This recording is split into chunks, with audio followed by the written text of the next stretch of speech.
$60 a barrel today. Sure seems like as good a time as any to start a risky biz like an airline.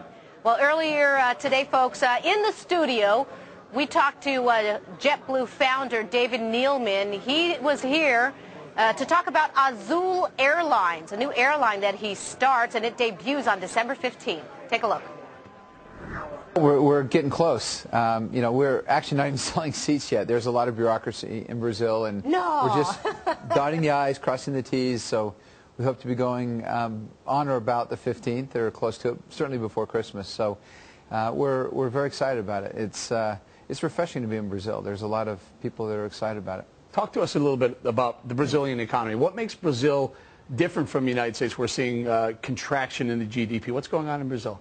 Well, Brazil, in the air travel market that I'm obviously very interested in, it's just never been very big, the market, because 250 million people travel by long-distance bus a year and 44 million by air. So it's just opposite from the United States. I don't know anyone that travels by long-distance bus here. Everyone travels by air. So, our opportunity is to, and we think there's two reasons for that. Number one, there's just lack of service between, really key cities that really need the service. And number two, the fares are just extremely high. They're 70% higher than they are here in the United States. So, we're going to bring some of the lowest fares down. We're going to add service between these markets, and we hope to expand the market to be, 100, 120 million people. So when you're growing in a contracting market, it doesn't matter, because if you're flying between cities where they don't have service today, or you're taking people off the buses, you're basically just dealing with the business that already exists. And David, talk about exactly what cities you're going into, because as I was looking and doing research, you're not going to be in the capital, Brasilia, and you're not going to be in Sao Paulo, one of the largest cities in Brazil. Why not? Sao Paulo is one of the largest cities in the world. Yeah. 20 million people. It's 20 million. It's huge. We're starting in a city called Campinas, which is about 45 minutes from Sao Paulo. 5 million catchment area, we call it. Higher GDP than Sao Paulo. You can imagine a city of 5 million people with 19 daily departures.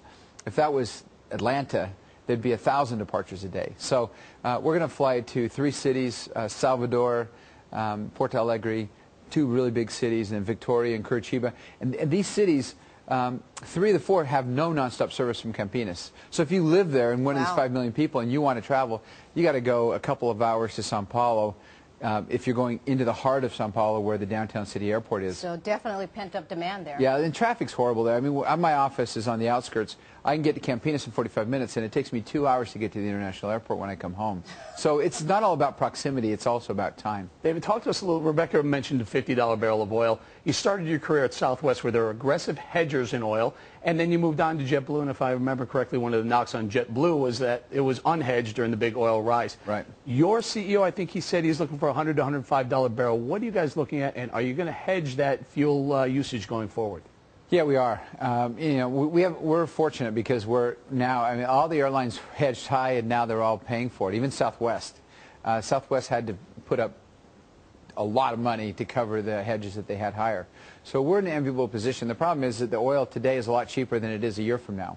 It's still in kind of a, I guess, contango position. So we are hedging away. We have a deal with we're talking to Shell and Petrobras about just locking in a price. Let them go do the hedges. I think it's a lot smarter way to do it than we don't have to use our balance sheet, because balance sheets are precious nowadays when we're trying to finance all of our airplanes. And with Brazil, being one of the BRIC countries, a word we like to throw around all the time, in the slowdown, do you see a slowdown happening in Brazil as well? Because one of the top economists at Goldman Sachs, the guy who termed the coin BRIC countries, although that's redundant, saying that basically that the BRIC consumer will save us from this downturn. Do you see that? I think so. I've lived in Brazil when I was a missionary there, and inflation was 500%. Literally, they changed their prices at the grocery store every single day.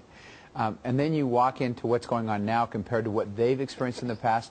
They're really unfazed by all this. The people are getting credit cards for the first time. 20 million people of the 190 million people moved from lower middle class to middle class last year. People are learning how to fly. They're getting cars for the first time. They're getting credit cards. Commodity prices are down, but the commodities are huge in Brazil.